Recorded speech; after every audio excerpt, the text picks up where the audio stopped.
Treniram zelo rad. Kakšenkrat se mi zameri, ker se kakšna kugla gre preveč v jarek. Pač zanimivo je, ker kugle mečeš v kegle, pa ko se pač začne piskati, je pač luštno. Dober kegljač se mora zelo dobro skoncentrirati, da lahko pravilno izvede met, pa tudi močne roke, da lahko držiš kuglo.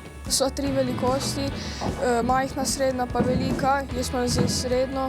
Zelo pomembno je, kakšno tehniko imaš, ker če nimaš prave kugle, ne gre naravnost. Roke se zelo potijo, včasih tudi kugle namastijo, sicer nihče ne ve zakaj. Imamo trenerja, ki nas popravlja, moraš biti pozoren na svoje korake, na stopala, na svojo roko. Da z roko vržeš naravnost in zapestja ne zavrtiš. A se to pogosto zgodi, da zavrti zapestje? Prepogosto. Zakaj? Ker moram spremeniti tehniko.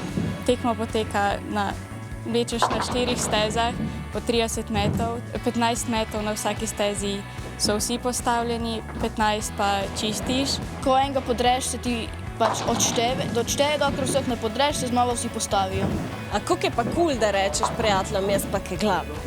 Ja, ni glih kul, glih zaradi tega, ker noben to ne pozna. Večina jih zamenja z bowlingom in ti rečejo, a ti bowlaš. Bowling ima več keglov, ima večje kugle, težje, ima tiste luknje za prste. Tekmujem, sem v ekipi v 19 in bile smo druge na državnih tekmovanjih.